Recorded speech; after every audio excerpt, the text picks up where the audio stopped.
Buenos días. Hola. Sí, eso no sé. Pero ya viste tu micrófono.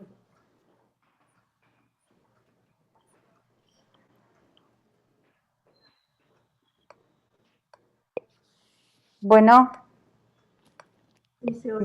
¿me escuchan? Sí, doctora, buenos días. Hola, ¿qué tal? Buenos días. Bueno, son las 11:02. Esperamos cuánto tiempo.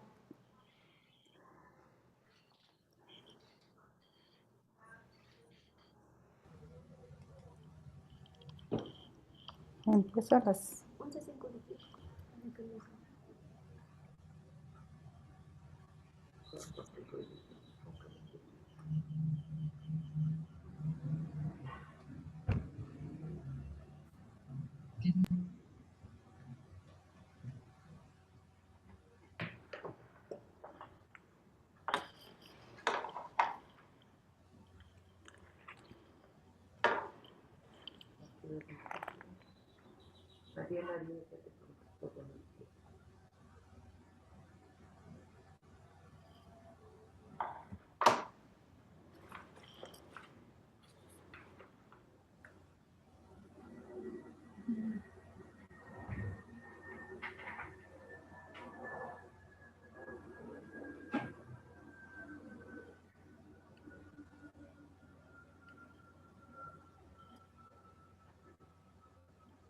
Bueno, buenos días.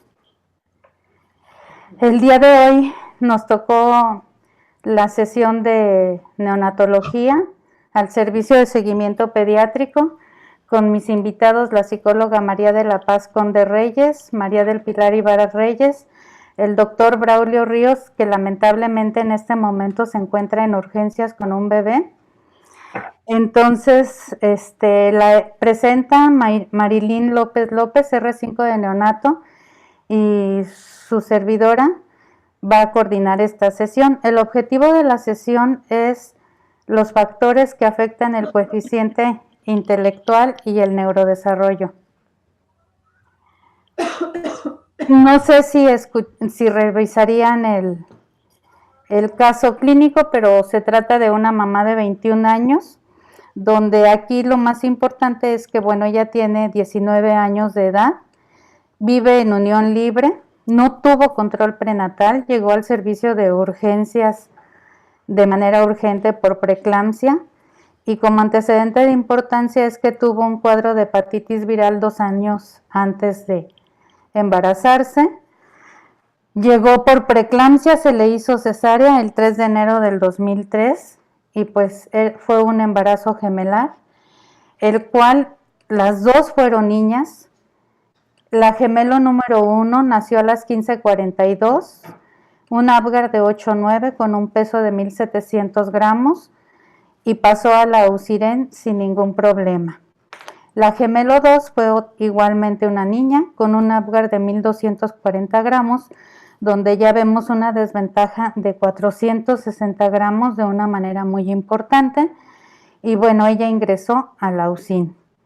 Los diagnósticos de egreso de la gemelo 1 pues fueron 34.6 semanas, taquimia transitoria contra enfermedad de membrana hialina.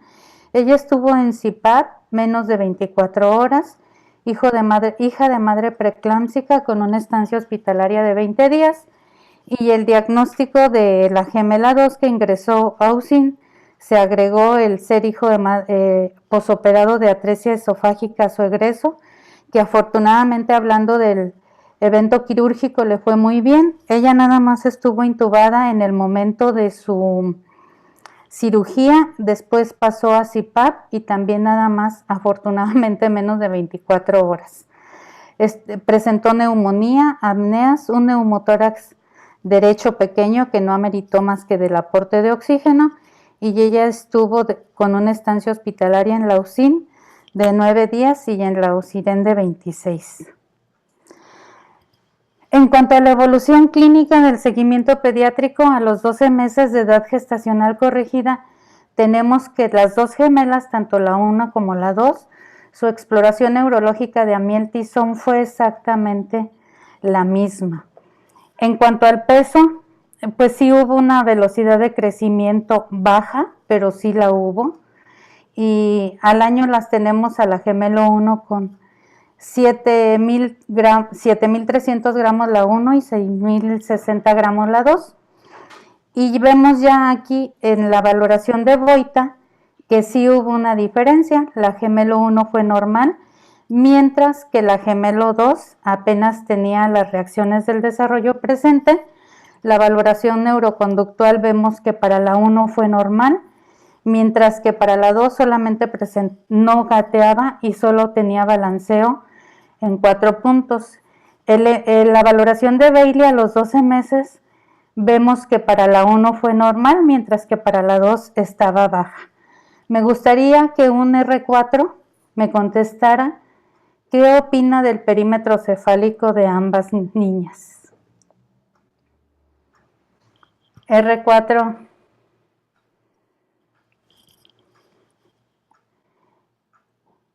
R5. ¿No quieren opinar cuál es la velocidad de crecimiento del perímetro cefálico a los 12 meses?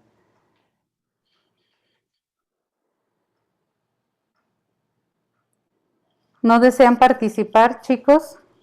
Recuerden que la sesión es para ustedes.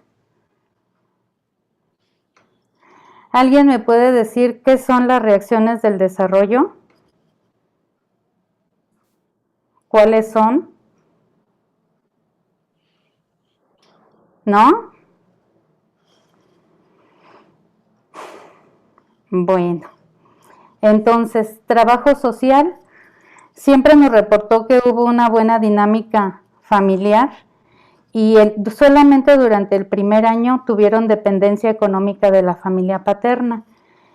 Ya después no hubo ningún problema, el papá trabajaba bien y siempre fueron una familia sin ningún problema referido por parte de trabajo social.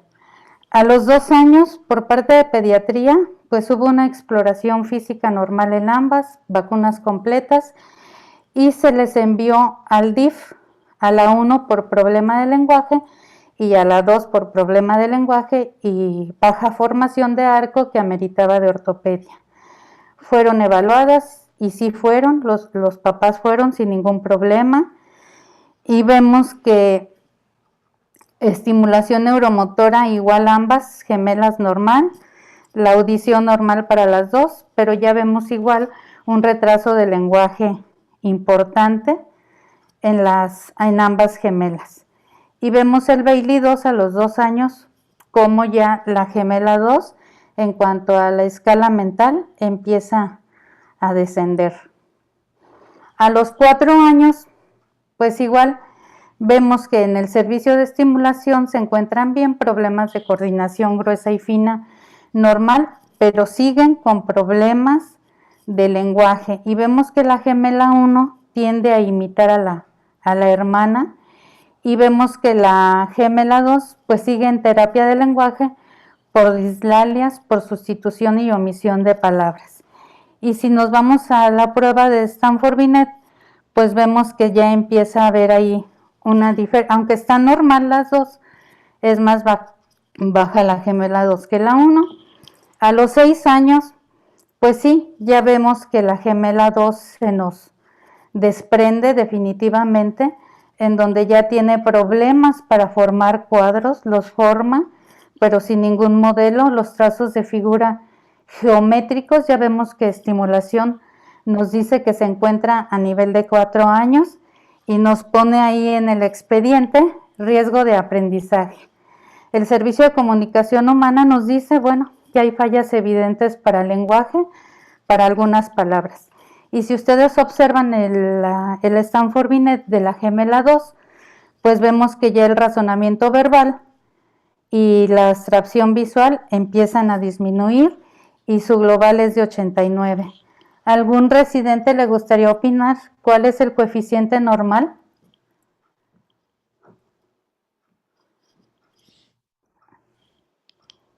¿Nadie quiere opinar?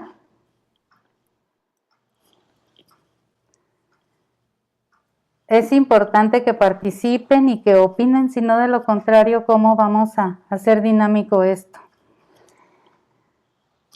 Bueno, pues así vemos cómo la gemela 2 se nos empieza a quedar atrás. Llega a los 7 años, donde la gemela 1 es normal en todo, hasta los 15 años donde la damos de alta, pero la gemela 2 pues ingresa a primero de primaria a los 7 años con un rendimiento escolar medio, un trazado de figura geométrico a nivel de 5 años, igual que la proyección gráfica. Entonces vemos que ya se nos empieza a quedar en lectura, escritura, y ella es distráctil, y pues vemos cómo el coeficiente intelectual igual empieza a disminuir. A los 9 años, 6 meses, pues va en tercero de primaria, donde tiene bajo rendimiento, problemas de aprendizaje, lectura con ritmo lento, entrecortado, omisión de sílabas, déficit de monitoreo, y pues vemos que tiene un promedio de 6-7. Y vemos, si observamos el lado derecho, pues la valoración de coeficiente intelectual, los 4 rubros que se evalúan están por debajo de lo normal. Entonces, con todo esto, el servicio de estimulación decide enviarla a neurología. Neurología la evalúa y le manda a hacer un electro, le manda a hacer laboratorio, y en ese momento, por las características de la niña, descartan que tenga un TDA, y por el electroencefalograma de una desorganización, lentificación del ritmo alfa, se decide el inicio del piracetam a 40 miligramos kilo día. A los 10 años presentó un evento convulsivo, y luego después, a los 15 días que vino aquí, presentó otro. O sea, presentó 2 eventos convulsivos en 2 meses, y se encontró, le volvieron a hacer otro electro, tuvo puntas temporo-occipital derecho y frontotemporal izquierdo con focos independientes, y se le incrementó el ácido valproico a 200, aunque aquí en este momento continuaba, en el de la nota continuaba a 150, pero se le aumentó a 200. Y así vemos que a los 11 años, 6 meses, después de estar de manera continua, tiene un promedio de 8.6, la lectura sigue con fallas, la recuperación del contenido es medio, y vemos que hay déficits en la escritura y matemáticas, y se continúa en USAER la niña. Y vemos cómo se nos recupera el razonamiento numérico en cuanto al coeficiente intelectual. Entonces, ahí está el resultado del electro que se había pedido previamente, y el incremento del que les comenté del ácido valproico. Y estimulación neuromotora nos dice que ya acude a sexto de primaria, y un promedio de 7.3, y continúa con sus problemas de lectura, escritura y monitoreo. Entonces, aquí había cierta inquietud por parte del servicio de si podía ingresar a la secundaria o no. Entonces, se le apoyó a la mamá con psicología, se le apoyó con escuela para padres, cosa que la mamá refiere que le ayudó muchísimo a tomar soluciones, y se fue muy contenta en cuanto a este tipo de charlas que estuvo recibiendo. Y así vemos igual cómo mejora el coeficiente intelectual sin llegar a la normalidad. Aunque había cierta resistencia por parte del papá, ya que él decía pues que no era igual a la otra hermana, a la otra gemela, y el papá era el que estaba un poquito resistente de si debía ingresar o no a la secundaria. Pero afortunadamente ingresó, y sí, como aquí lo refiere la nota, acude al segundo año de secundaria con un promedio de 8, y continuaba con su ácido valproico, audición normal, lenguaje con fallas. En nutrición simplemente es importante decirles que nunca logramos que llegaran al peso adecuado, siempre estuvieron bajas las dos. También la talla fue un poquitito baja, y el perímetro cefálico sí estaba dentro de lo permitido. Y ya fueron dadas de alta las 2 niñas sin ningún problema. Entonces Mayrin les va a continuación a presentar lo siguiente.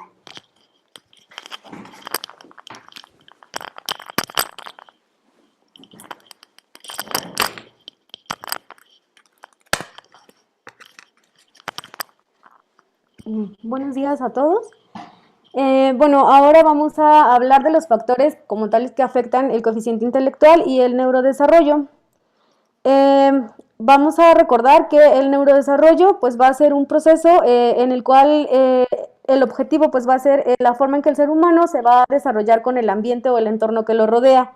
Hay que recordar que está influenciado desde la parte prenatal por factores genéticos, como en el caso de pues, nuestras pacientes, ambas, pero enfocados más como en la gemela número 2, en el cual ya desde la parte prenatal está en un ambiente pues adverso, recordando que pues tuvo menor peso, se trataba de un embarazo gemelar. Buscando en el expediente pues no pudimos encontrar nada sobre la placenta para ver qué tipo de placenta había tenido, si era bicorial o monocorial, pero bueno, en cuanto al peso y a todo el desenlace que tuvo, como ya les presentó la doctora Guido, pues vemos que ya desde la parte prenatal estaba en un ambiente adverso.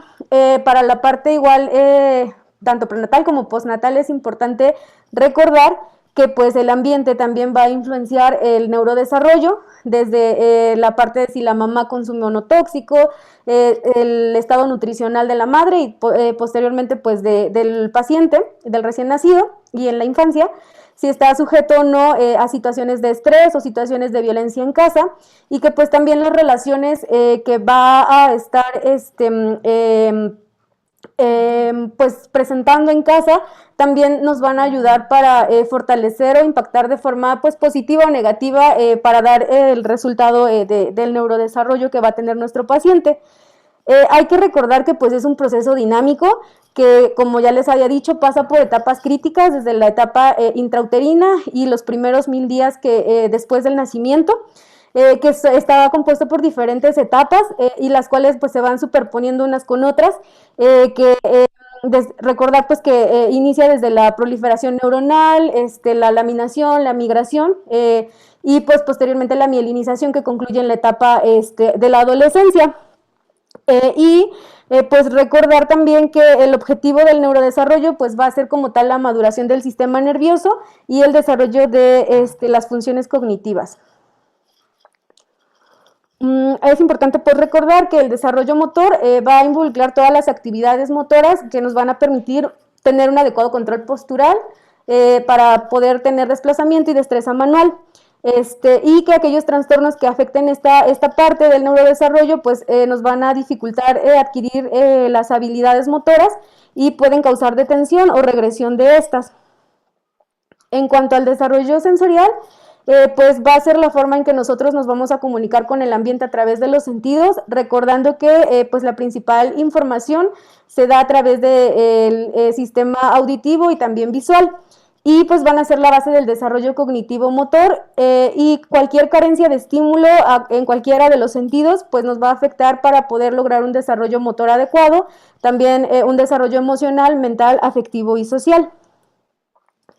En cuanto al desarrollo del lenguaje, pues recordar que este fenómeno es el que nos va a permitir comunicarnos con los demás, que pasa por diferentes etapas, desde la gestual, que se va a dar de los 0 a los 12 meses, en la cual nosotros vamos a traducir información visual y la vamos a traducir en gestos. La etapa pues verbal de los 1 a los 5 años, en la cual vamos a traducir información auditiva y la vamos a traducir en palabras, y el escrito, que se adquiere en mayores de 5 años, en el cual vamos a traducir información visual y auditiva en palabras escritas. Hay que recordar que pues los trastornos del desarrollo del lenguaje van a afectar mayormente a varones en una relación de 4:1. Se ha visto que hasta el 5% de los preescolares pueden tener alteraciones en el lenguaje y del 3 al 6% de los escolares, y pues obviamente esto va a repercutir en un adecuado aprendizaje. Para el desarrollo de las funciones cognitivas, hay que recordar que pues las funciones cognitivas van a incluir la atención, la memoria, el lenguaje, las capacidades visoespaciales, las funciones ejecutivas, la percepción, el razonamiento, la imaginación, el pensamiento y la toma de decisiones. Y esto es lo que nos va a permitir conducirnos pues en la vida para tomar decisiones no solo a nivel escolar, sino también en el ambiente que rodea pues al paciente. Los problemas del aprendizaje van a ser de etiología neurológica y van a interferir de forma selectiva con el desarrollo, la integración o la demostración de habilidades tanto verbales como no verbales. Ahora sí, el tema que pues nos interesa o en el que está enfocado pues la charla es para ver qué es el coeficiente intelectual. Pues bien, como ya les preguntaba la doctora, se empieza a evaluar a partir de los 3 años de edad y lo normal es que sea mayor a 90. Va a ser el resultado de una evaluación que está estandarizada y en el cual se comparan las habilidades cognitivas de una persona con su grupo de edad. Entonces aquí pues el cuestionamiento que se han hecho pues muchos científicos, ¿el coeficiente intelectual empeora, es fijo o mejora con el tiempo? Esperamos como poder resolver un poquito esta interrogante en el transcurso de la plática.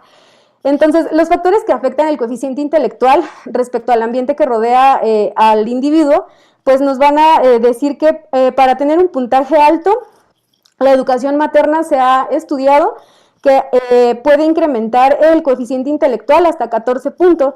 El estado civil de los padres también influencia de manera positiva, el antecedente de ultrasonidos transfontanelares normales o intervenciones médicas y la estimulación temprana. Para factores que lo pueden afectar, llevándonos a un puntaje bajo, pueden ser cualquier acción que sea negligente por parte de los padres, ultrasonidos transfontanelares anormales, el estatus pues de la madre, que sea madre soltera, y el peso gestacional menor de 750 gramos. En cuanto a los factores médicos que disminuyen el coeficiente intelectual, pues se ha estudiado que aquellos pacientes de sexo masculino que nacieron por vía vaginal y aquellos que son producto de un embarazo múltiple, como es el caso de nuestra paciente, disminuyen el coeficiente intelectual en 8 puntos. Aquellos que tuvieron desenlaces pues, asociados a la prematurez, como pudieran ser la hemorragia intraventricular, grados 3 y 4, la leucomalacia periventricular o la ventriculomegalia, lo disminuyen en 20 puntos. La displasia broncopulmonar puede incluso reportar puntajes de entre 74 y 84, y aquellos pacientes con anormalidades oftalmológicas pueden disminuir el coeficiente intelectual en un 42%. También se ha estudiado que por cada 100 gramos de cerebro se disminuyen, se aumenta, 2 puntos el coeficiente intelectual. Entonces, también eso es importante, por cada 100 gramos de peso, perdón. En cuanto a la prematurez y la cognición, se ha visto que el coeficiente intelectual es más bajo y que las disfunciones son específicas en las áreas de aprendizaje verbal y memoria verbal. También se ha visto en la memoria de reconocimiento, la memoria de la vida cotidiana, las habilidades visoespaciales y visoconstructivas y la fluidez verbal semántica. En un estudio que se realizó en España en el año 2008, en recién nacidos prematuros de menos de 33 semanas de gestación, se vio que las principales complicaciones asociadas a la prematurez pues fueron la septicemia, la leucomalacia periventricular, el conducto arterioso, la enterocolitis y las crisis convulsivas, también asociado pues a ventilación mecánica de larga evolución. Y pues se encontró que a mayor grado de hemorragia intraventricular pues las consecuencias iban a ser más adversas. En cuanto a la asociación peso al nacimiento y cognición, pues se ha visto que a largo plazo aquellos recién nacidos con peso extremadamente bajo al nacimiento, los resultados van a depender directamente de la edad gestacional al momento del nacimiento y las complicaciones perinatales. Se ha visto que presentan un coeficiente intelectual menor de 85 y que los problemas que más presentan son a nivel motor, tanto grueso como fino. Y aquí, en un estudio realizado también en Alemania en el año 2012 se encontró que el nivel educativo materno va a ser el predictor pues más fuerte de inteligencia en los niños con cerebros dañados biológicamente. Entonces, se encontró que incluso aquellas madres que tienen mayores grados de estudio o mayores niveles académicos pueden incluso aumentar hasta 9.6 puntos el coeficiente intelectual de los hijos. En cuanto al ambiente y la cognición, también se ha visto que las deprivaciones nutricionales nos dan un mayor riesgo de sufrir deficiencias en el desarrollo a nivel cognitivo y también retraso del lenguaje. Se ha visto que niveles bajos de taurina y también la presencia de anemia ferropénica nos puede dar un pobre crecimiento pues, postnatal. Entonces también la importancia de la nutrición. En otro estudio realizado en el 2003, en pacientes menores de 1.500 gramos, se vio que hasta en un 15 a 20% hay presencia de discapacidades mayores, y de estos, como podemos observar, pues la presencia de epilepsia, como es el caso de nuestra paciente, es uno de los problemas a considerar. Y también se observó que hasta en el 50 a 70% presentan disfunción cognitiva, como es el caso de la paciente, dado por problemas de aprendizaje, de funcionamiento intelectual y también problemas del comportamiento. En cuanto a la epilepsia, pues como hemos visto, no solamente se va a manifestar clínicamente con crisis, sino que también se puede manifestar con descargas eléctricas que se van a desarrollar, que se van a relacionar a lo largo del tiempo con problemas de atención y memoria, van a limitar las capacidades a nivel lingüístico, visoespacial y ejecutivo, nos van a dar lentitud psicomotora y dificultades del aprendizaje, y el coeficiente intelectual pues se ve mermado cuando el diagnóstico ocurre antes de los 15 años de edad, cuando la evolución es mayor de 10 años y cuando hay crisis frecuentes y el tratamiento ya es por largo tiempo. Ahora le voy a ceder la palabra a la licenciada Pilar para que nos hable un poquito de estimulación neuromotora.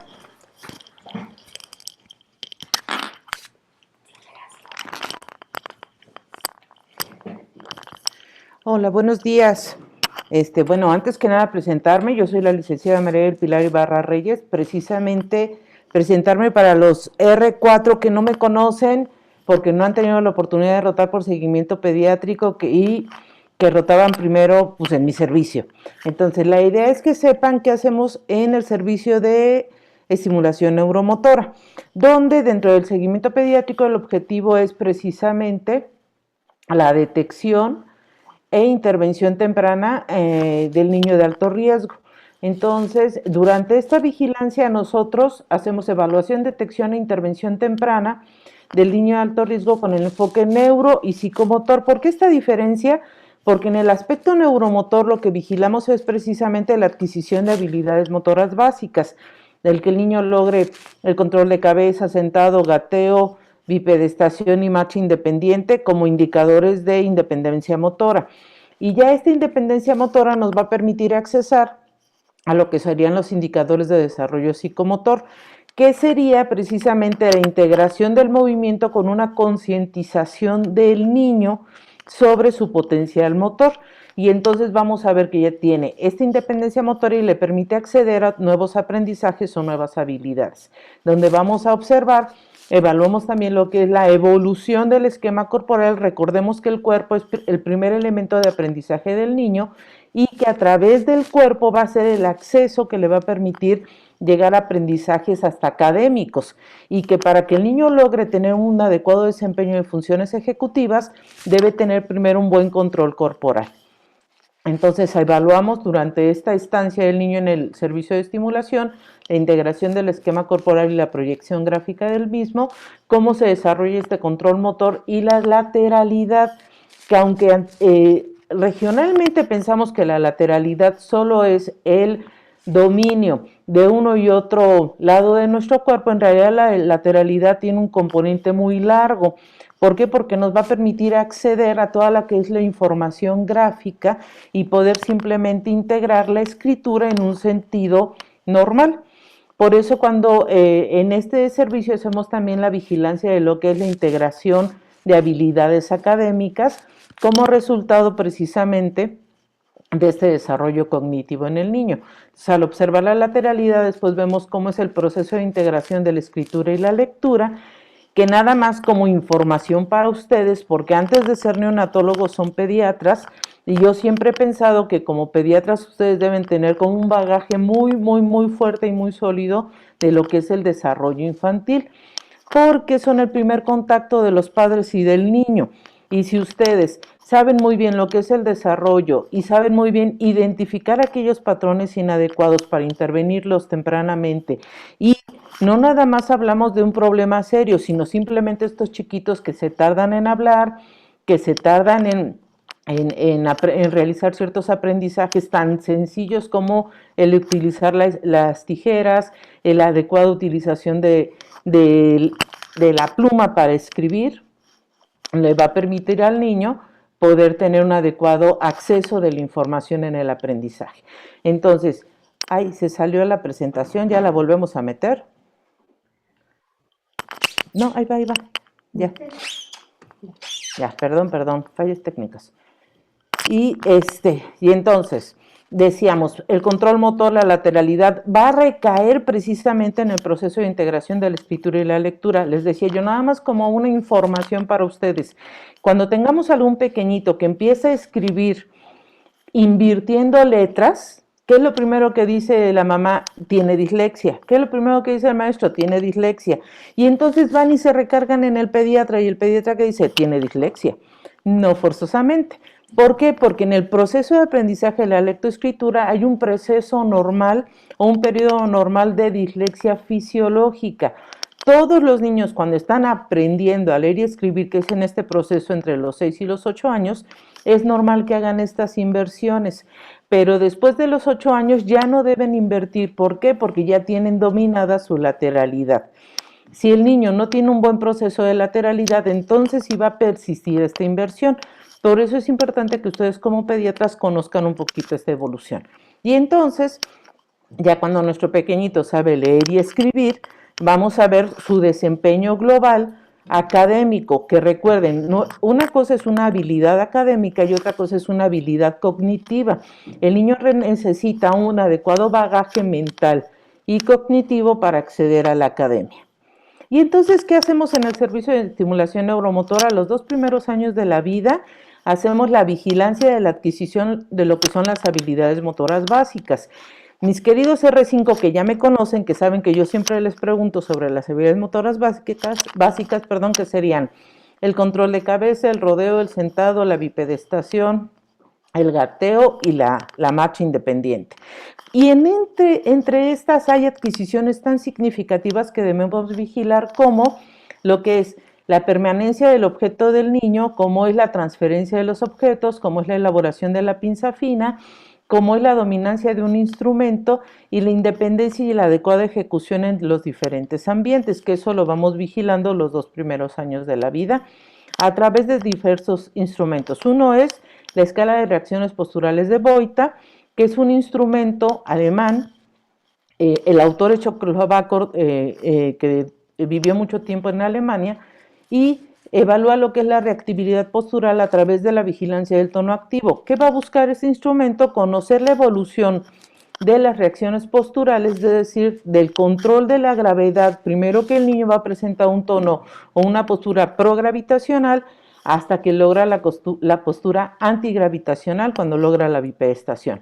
Utilizamos otro instrumento que es la valoración neuroconductual del lactante, del cual estamos muy orgullosos porque es un instrumento que se hizo aquí en el instituto bajo la batuta de nuestra maestra, o bueno, de mi maestra, de la doctora Elda Benavides. Ese es un instrumento de tamiz que se fundamenta en la observación de aspectos relevantes del desarrollo infantil, utiliza indicadores mexicanos, evalúa hasta los 2 años de edad a través de 60 conductas, tiene un nivel de integración y complejidad que está ausente en los niños con daño neurológico y se describen claramente los instrumentos de interpretación. Espero que haya oportunidad en futuro que roten por el servicio para que vean la dinámica. Esta valoración nos da muchas posibilidades. Una de ellas es hacer una vigilancia lineal por edad a los 4, 8, 12, 18 y 24 meses. También ver cómo evoluciona precisamente el niño de una postura pedal a una postura bipedal. Y nos permite hacer una vigilancia evolutiva por conducta. Por ejemplo, cuando el niño ya debe acceder al vaso, a comer solo o a tomar un instrumento para comer. Esta me gusta mucho porque nosotros le enseñamos la información a los papás y ellos hasta preguntan, ¿ya le debo poner el vaso? ¿En qué momento ya debe tomar la cuchara? Entonces es una información que se hace muy dinámica. Otro instrumento que utilizamos es el registro de la posición prona, otro instrumento que se hizo aquí en el instituto bajo la batuta de la doctora Elda Benavides. Este es un tamiz neuromotor muy sencillo y muy valioso. Lo único que tienen que hacer es poner al niño boca abajo y observar la alineación y postura de los diferentes segmentos corporales por un tiempo mínimo. Está dividida en bimestres y son mínimo 30 segundos, máximo 1 minuto. Y lo que nos permite observar es precisamente la capacidad que tiene el niño de llevar su cuerpo siempre contra la gravedad para poder enderezarse y adquirir patrones motores adecuados. Es muy sencilla y yo siempre les recomiendo a mis residentes, ustedes no toda la vida van a estar en una terapia intensiva, van a tener su consulta particular, espero, y que se hagan muy famosos y ricos, pero aparte de eso, van a tener la oportunidad de orientar a los papás. Entonces, ustedes van a, durante su valoración pediátrica, van a poder poner un ratito al niño boca abajo y dar orientaciones adecuadas de cuándo utilizar la posición prona, orientaciones de conducta, y en ese inter ya ustedes hicieron un plus y sus papás se engancharon con ustedes porque no nada más están viendo si engorda o si crece, sino están viendo precisamente el neurodesarrollo.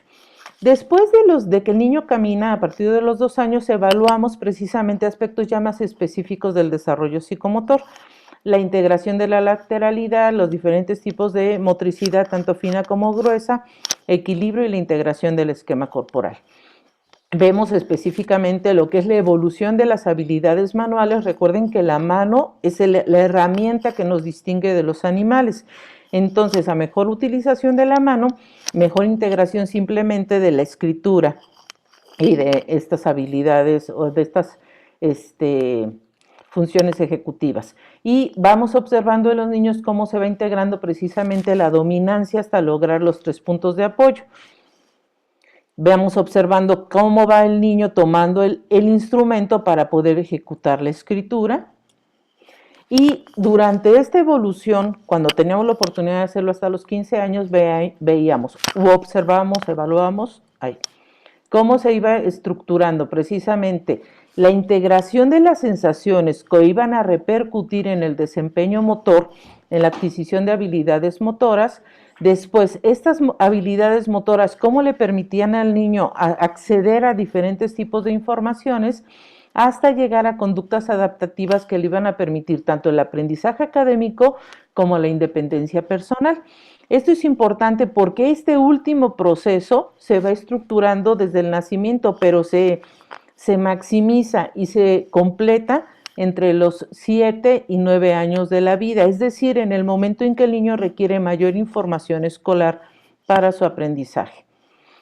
Así también en el servicio utilizamos, ya tenemos como 5 o 6 años utilizando este instrumento, es la prueba de habilidades académicas iniciales. Este es un instrumento mexicano que nos ha gustado mucho porque es una prueba muy sencilla diseñada para medir los niveles de aprovechamiento académico. Lo que hacemos es que al niño de 5 años aplicamos la prueba, que es rápida y nos permite determinar si va a haber un riesgo para fracaso económico, tanto facilitar la información para los padres sobre cómo revertir este riesgo y orientar a la escuela. Entonces, el servicio de estimulación neuromotora tiene el objetivo de vigilar el desarrollo, hacer la intervención temprana y orientar a los padres, ser como un poquito este sostén para los padres para que sepan cómo guiar a los niños a lo largo de su trayectoria académica. Utilizamos también, utilizábamos antiguamente la escala de evaluación del desarrollo de Kaufman para medir el nivel de lectura de nuestros niños, pero ahora, a partir del 2010, ya la Secretaría de Educación Pública sacó los estándares nacionales de habilidad lectora y vimos que los puntajes son muy similares a los que pide la prueba de Kaufman. Por eso nos quedamos ya midiendo cuántas deben ser las palabras que el niño debe leer por minuto por grado. Y terminando el primer año mínimo deben ser 35 palabras y así sucesivamente. Aquí entre nos, algunos residentes les medí el nivel de lectura, ¿verdad, Marilyn? Pero bueno, todos salieron bien. Y entonces, lo que nos ha permitido esto es conocer la trayectoria y cómo este aprendizaje de la lectura y la escritura se va a repercutir precisamente en el aspecto de habilidades académicas en el niño y poder orientar a los padres. Ojo, estos estándares están muy claros, pero no son rígidos. Si el niño ha tenido una evolución tórpida, es válido ayudarle para que alcance los parámetros mínimos. Y ya retomando un poquito la información específica del caso, vemos una pequeña comparación. Por ejemplo, nuestra gemelo 1 siempre tuvo un desarrollo normal, gateó a los 10 meses y adquirió el patrón de la marcha a los 15 meses. Si comparamos con la gemelo 2, desde ahí es algo que nosotros podemos observar en el seguimiento pediátrico, en el servicio de estimulación, cómo desde el primer año el niño ya nos está dando indicadores tempranos que a largo plazo les van a desencadenar en un problema. Uno, por ejemplo, a los 4 meses tenía pobre tolerancia y enderezamiento en decúbito prono con bajo enderezamiento cefálico. A los 8 meses todavía no se sentaba, se fue sentando a los 9 meses, a los 12 meses no gateaba, gateó a los 15 meses y a los 18 meses, que es el parámetro máximo para esperar la marcha, no adquirió la marcha, gateó, caminó hasta los 19 meses. De ahí ya vemos un desfase y nosotros hicimos una revisión precisamente relacionando la adquisición del gateo con la marcha y vimos que sí, si los niños se tardan en gatear, sí determinan la adquisición de la marcha. Y ahora lo que estamos observando es que si los niños se tardan en gatear y en caminar, va a repercutir en la adquisición de habilidades académicas como es el aprendizaje de la lectoescritura y el cálculo matemático. Otro de los aspectos que evaluamos, yo les mencionaba, es el esquema corporal. El esquema corporal se divide básicamente en 3 aspectos. Lo que el niño conoce de sí mismo, lo que el niño proyecta de sí mismo y la función que tiene y el control de su cuerpo. La función y el control están integrados en el control motor. Entonces, en cada una de las consultas le pedimos al niño que proyecte gráficamente el conocimiento de su esquema corporal, porque nos permite tanto conocer la información que él tiene de su cuerpo, el control de su cuerpo, y le aplicamos a cada dibujo una prueba que se llama Goodenough. Es una prueba muy importante porque nos permite dar un nivel de madurez mental a través del dibujo, y también con el dibujo y el trazo nos permite identificar a aquellos niños que vayan a tener algún problema en habilidad manual. En este caso, durante la vigilancia del desarrollo que hacemos nosotros, observamos también la evolución de la integración sensorial en el niño. Recuerden que las sensaciones son las bases de todos los aprendizajes, principalmente de lo que es el componente motor. En este caso, el niño que va a tener fallas en la expresión corporal en forma gráfica, va a tener fallas en la integración de la escritura. Este dibujo que les pongo aquí del lado izquierdo es nada más un ejemplo. A los 9 años aproximadamente, esto es lo que debe dibujar un niño, mínimo 24 elementos para alcanzar un puntaje de 100, similar al de un CI. El de nuestra chiquita en estudio, a los 9 años solo dibujó 14 elementos y su nivel de madurez fue de 6 años, 6 meses. Y ya desde aquí veíamos una dispraxia o una torpeza motor en la ejecución de los movimientos de la mano que iba a repercutir a largo plazo precisamente en la escritura. Entonces, por ejemplo, ven aquí, ya su escritura, si ustedes leyeron el resumen, dice que tenía problemas en el manejo interespacial de las palabras y en la ejecución. Aquí nos habla muy claramente que la niña tenía un problema de una dispraxia motora, es decir, una torpeza motora que se estaba reflejando aquí. La imagen de la derecha arriba es la ejecución del texto a los 9 años. Vean la desorganización espacial. Y la del lado izquierdo es la ejecución del texto a los 13 años. Y la que ven abajo es la comparación con la otra gemela o con el otro gemelo, igual a los 13 años.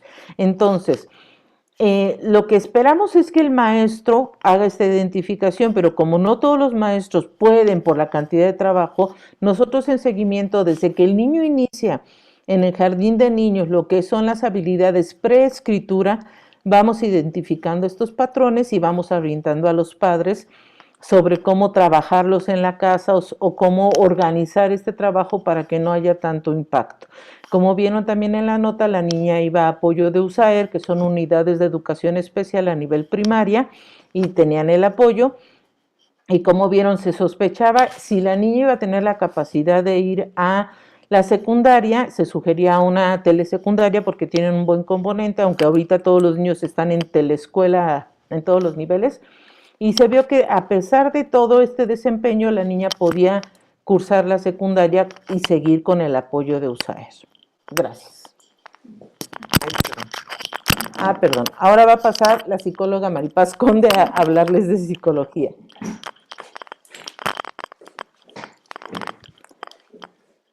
Gracias, buen día. Soy María de la Paz Conde, una de las psicólogas pertenecientes al área de psicología infantil aquí en seguimiento pediátrico, ¿no? Y también un poco a manera de comercial, pues mostrándoles un tanto lo que hacemos en relación a la evaluación del neurodesarrollo con estos niños. Entonces, sabemos que esta evaluación nos permite vigilar los cambios en la cognición de los niños desde niños de nacimiento de alto riesgo. Especialmente, pues trabajamos en esta área, en esta evaluación, a partir de los 3 años y hasta los 8. En caso de que los pequeños no cursen con ningún problema en relación a su capacidad intelectual, entonces se les da de alta del servicio de psicología. De no ser así, se continúa la vigilancia.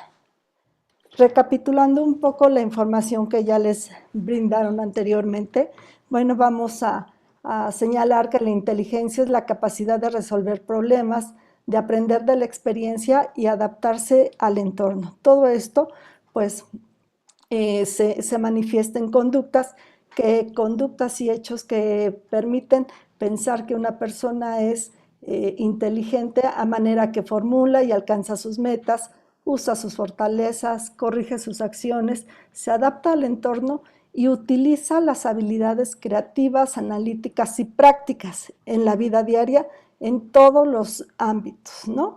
Esta coeficiente o esta habilidad cognitiva general se infiere a través de conductas y que son medibles a través de pruebas psicométricas estandarizadas y que nos permiten tener un estimado en relación a esta capacidad de las personas y de los niños. Son pruebas de medida confiable que nos permiten ver la planeación, la capacidad de razonamiento, la resolución de problemas, la formación de conceptos y la memoria, ¿no? Entonces, son muy útiles para podernos dar idea cómo está la cuestión a nivel cognitiva de las personas, ¿no?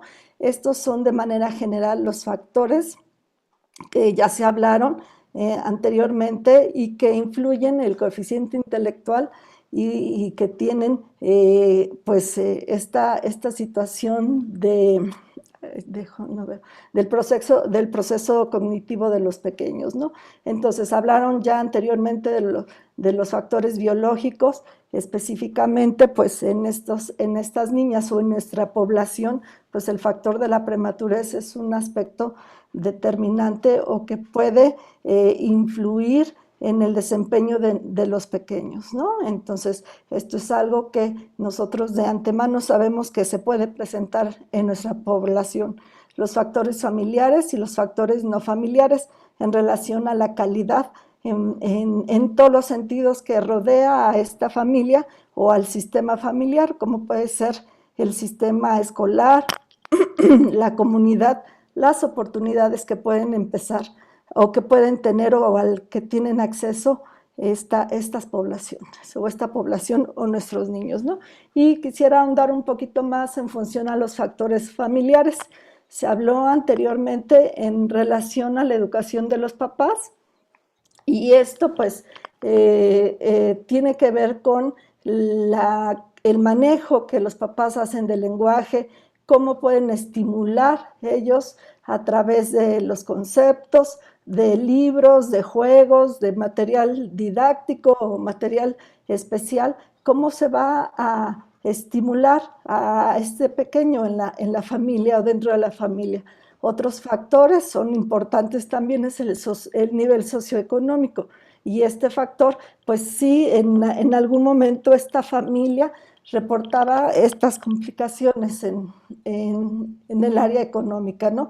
Entonces limitaban, por ejemplo, la posibilidad de que la mamá o las niñas pudieran acudir a la situación deportiva, no era tan fácil para ellos, ¿no? Entonces sí cursaron con complicaciones, sin embargo, pues siempre estuvieron aquí como interesados, con una muy buena adherencia terapéutica y bueno, eso facilitó los resultados que se obtuvieron al final en estos pequeños.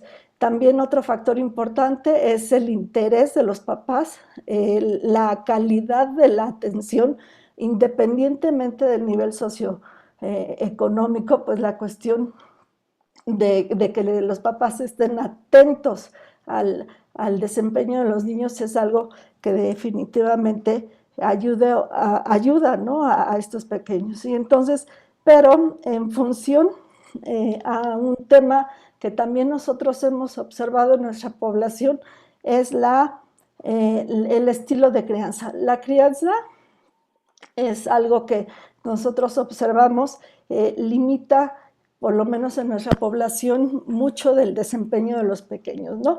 Entonces, imagínense ustedes la vivencia perinatal y postnatal que tuvieron estos papás, ¿no? El tiempo de hospitalización, pues deja huellas emocionales, ¿no? Y lo que suele suceder es que los papás siguen o continúan viendo la vulnerabilidad de los niños aún pasado el tiempo, ¿no? Los siguen viendo frágiles, débiles.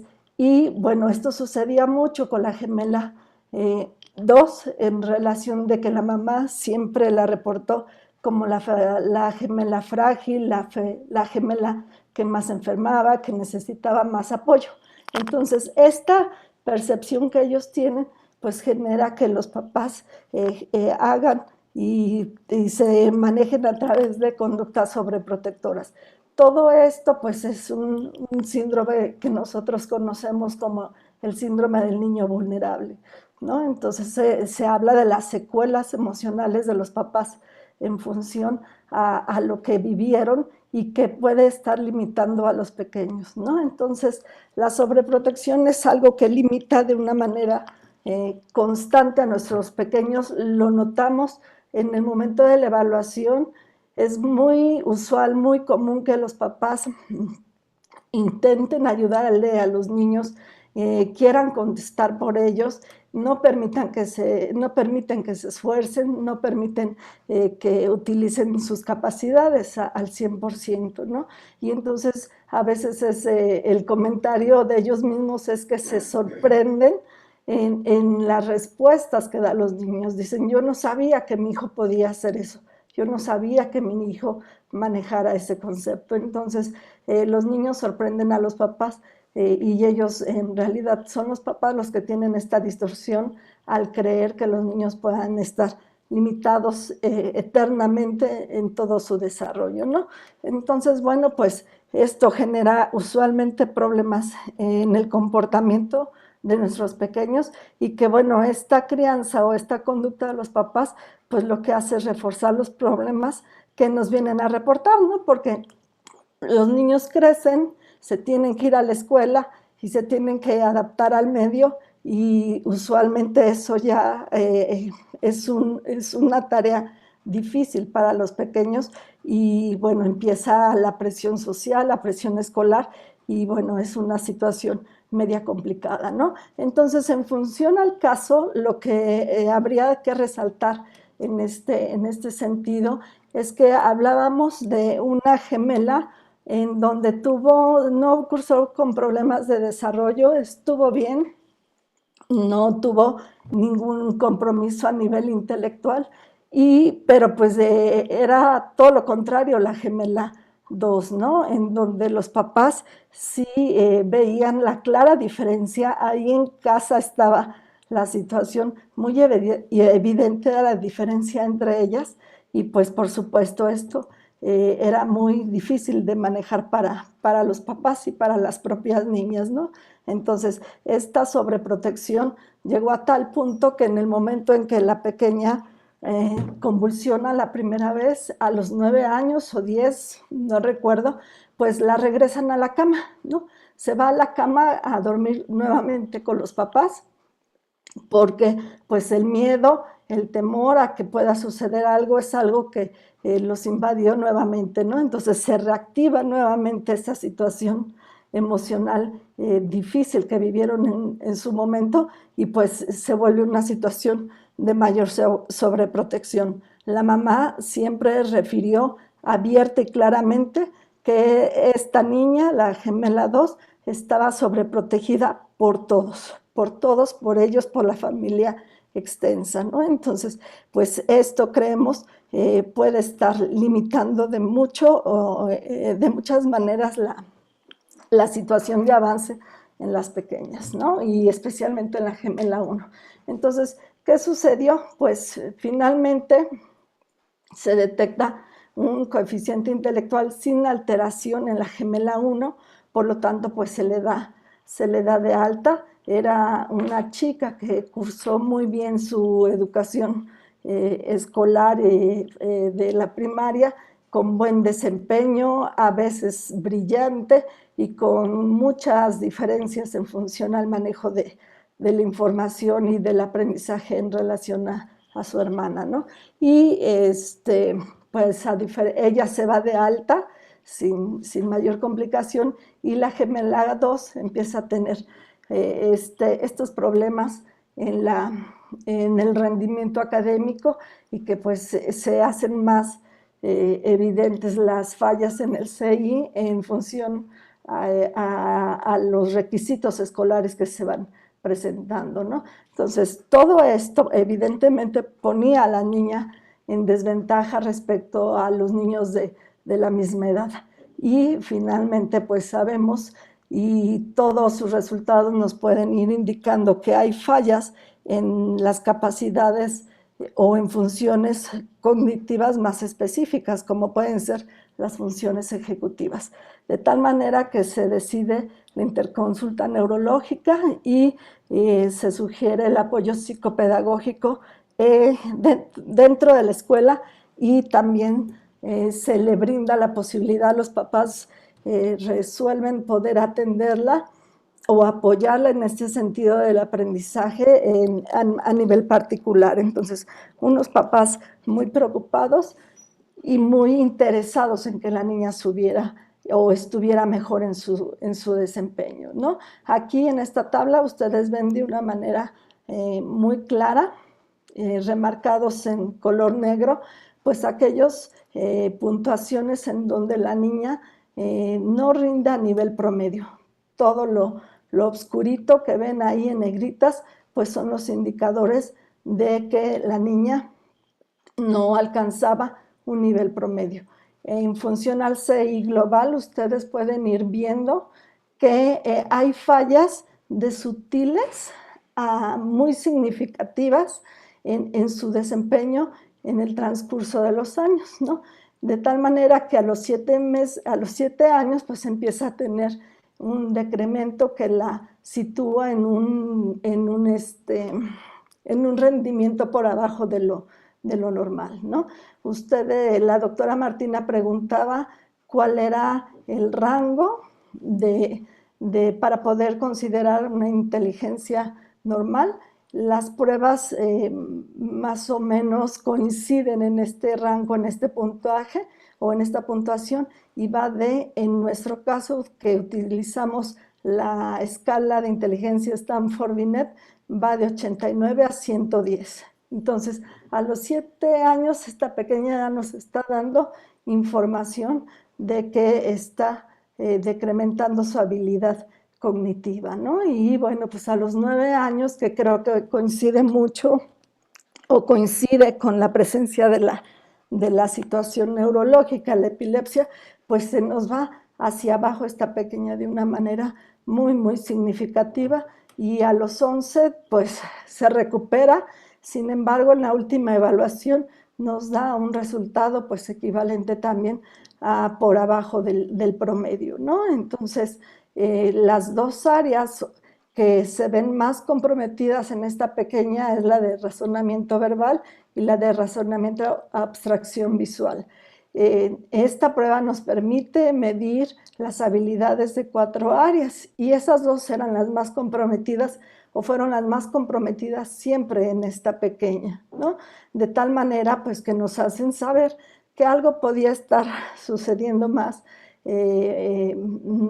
fuerte, más evidente, o evidencian la dificultad o las fallas en los procesos cognitivos de alto orden, como son las funciones ejecutivas, ¿no? Entonces, pues estas dos áreas nos hablan de la problemática para integrar, para sintetizar, en la abstracción,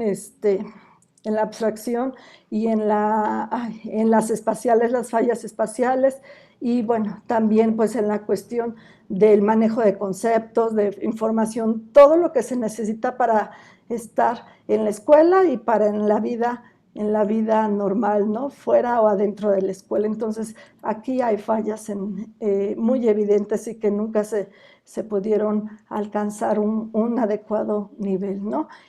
Otra área que también estaba comprometida, aunque no tanto, era la memoria a corto plazo. Entonces, si a esas habilidades o dificultades en esas habilidades anteriores se le suma pues la dificultad para recordar, para utilizar la información, pues hacía una situación muy complicada de esta niña para aprender pues cuestiones necesarias y básicas en la escuela, ¿no? En función al razonamiento numérico podemos ver pues que no estaba tan comprometido.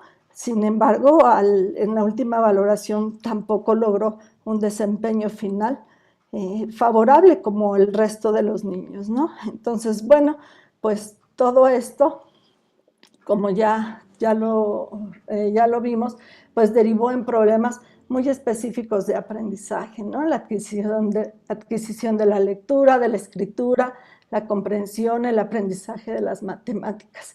Y también, pues, nos hace saber que hay alteraciones y en el desempeño de las funciones ejecutivas, ¿no? Que se relacionan para poder alcanzar metas, ¿no? En todos los sentidos de la vida, en lo escolar, en lo académico y en la vida diaria, ¿no? Estas fallas pues no le permiten anticipar, planear, organizar, integrar y manipular. Entonces, toda esa información que recibe se complica y son capacidades que están involucradas pues de manera definitiva con múltiples tareas escolares, ¿no? Entonces, otra falla que también reportaba la mamá y que también fue por lo cual se dirige hacia o se solicita la interconsulta neurología es las fallas en atención, ¿no? La mamá la refiere como muy distraída hasta de manera en sus movimientos. Una niña torpe y distraída y con complicaciones. Sin embargo, pues se descarta el TDA y no obstante, pues hay que tener muy claro que estos problemas seguían presentes, ¿no? No porque no sea una niña con trastorno de déficit de atención, pues no seguía presentando estas complicaciones. Y pues por eso sí, y por otro motivo también se le brindó el apoyo a través de USAER en la escuela y lo que la mamá podía brindarle con la atención en casa, ¿no? Con la atención particular. Entonces, bueno, estas son algunas investigaciones que hablan acerca o que reportan los problemas de aprendizaje que con mayor frecuencia tienen los niños prematuros y pues coinciden con los problemas que estaba presentando esta gemela, ¿no? La lectura, el cálculo, la escritura y la resolución de problemas a nivel social. Bueno, entonces hay que tener en cuenta que las alteraciones cognitivas pues trastornan la calidad de vida de los niños en todos los sentidos, ¿no? El no reconocer de manera temprana estas dificultades pues puede derivar en alteraciones de aprendizaje de por vida. Por lo tanto, pues es muy importante que estos niños tengan una vigilancia del desarrollo de esta capacidad. Y bueno, pues también pueden afectar la adaptación social. Específicamente en nuestra gemela 2 hubieron muchas conductas que cualquier niño cualquier niño regular presenta al tener estos trastornos en el CI, ¿no? Aspectos sociales de rechazo y aislamiento. La mamá reportaba que no se integraba, que la rechazaban por torpe o porque no era tan ágil como su hermana. Siempre escogían más fácilmente a su hermana como parte del equipo o como para jugar, ¿no? Entonces, esto es algo que suele suceder con estos pequeños, ¿no? Las emociones van desde el sentimiento de minusvalía. Ella se sabía en desventaja con la hermana y eso pues le generaba sensaciones de inseguridad, de tristeza y de ansiedad. La baja autoestima y el mal autoconcepto es algo que siempre la acompañó.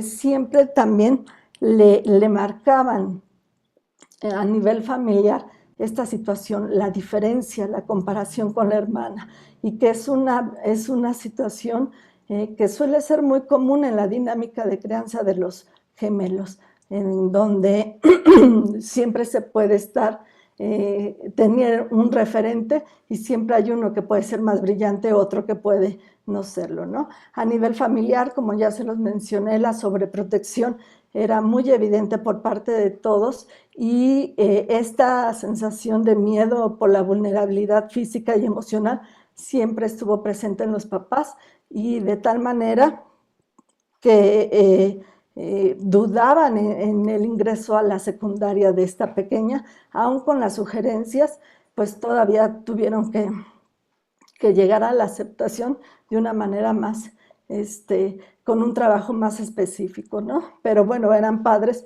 muy, muy interesados y que finalmente seguían las indicaciones, ¿no? Esto en los papás, tener una pequeña, pues también en esta circunstancia les genera a ellos rechazo, se cansan de estar atendiéndolas o llevándolas a una atención especial o estar siempre pues atentos a lo que las condiciones que requieren los pequeños, ¿no? Y en función a la hermana, pues lo que podemos ver o lo que sucedía en este caso, que era mucha dependencia intelectual.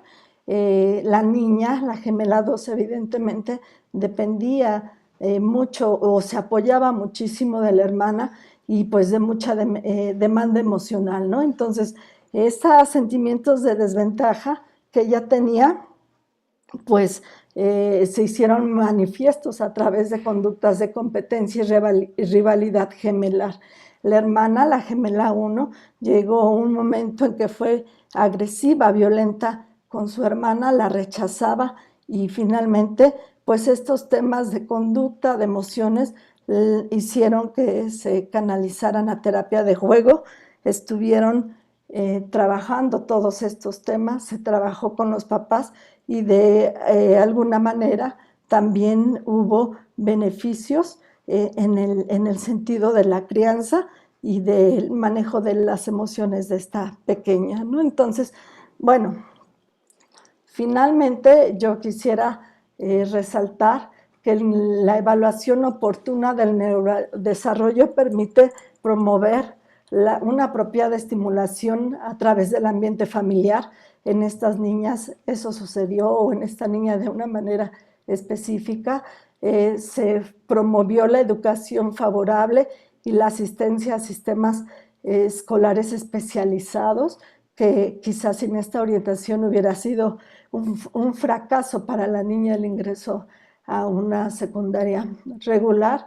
Y bueno, pues lo que buscamos en seguimiento pediátrico es mantener el nivel de calidad de vida lo más alto posible en todas las esferas de desarrollo de los niños, más allá de las dificultades académicas, más allá de las cuestiones de calificaciones.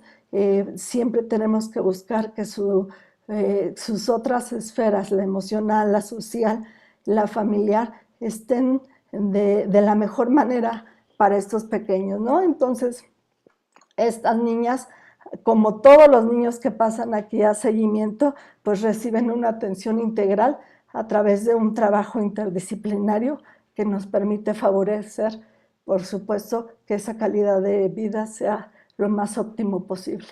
Bueno, de mi parte es todo y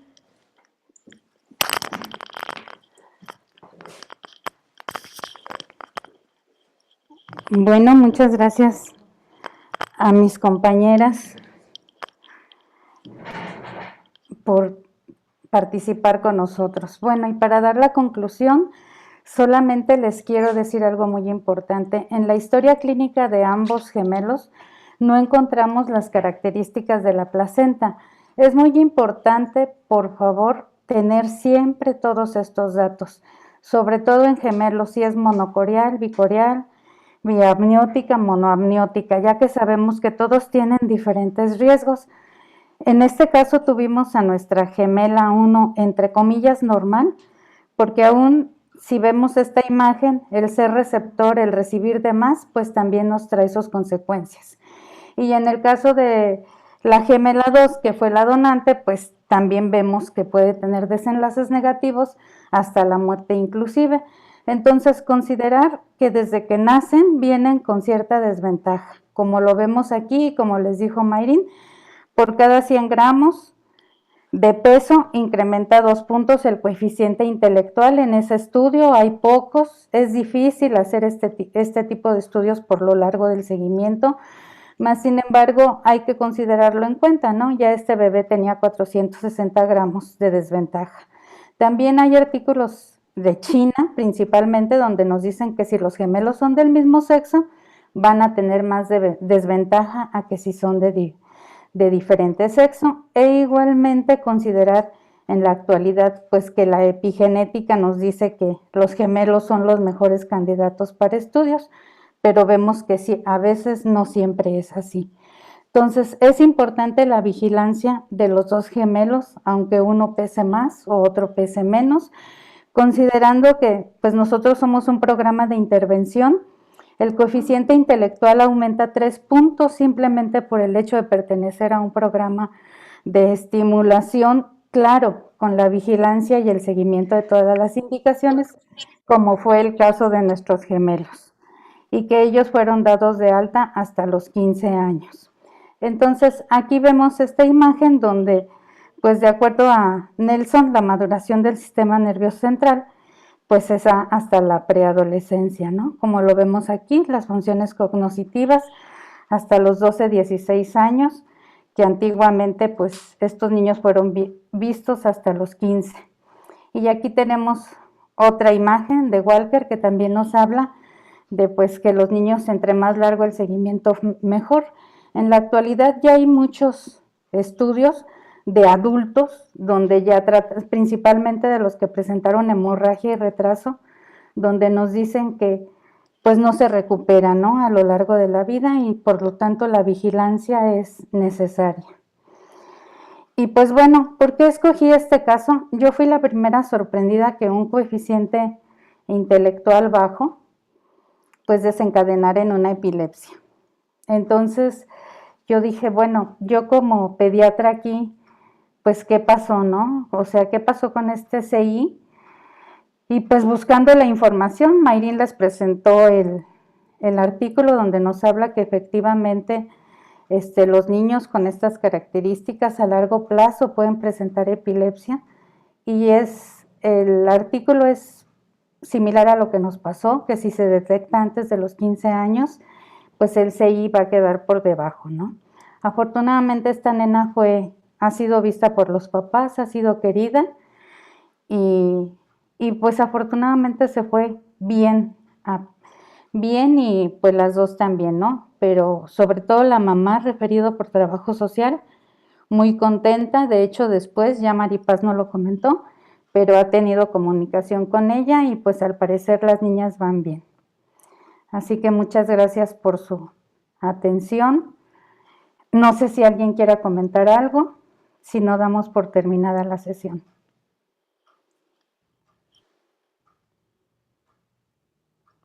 Bueno, pues muchas gracias a todos por su atención.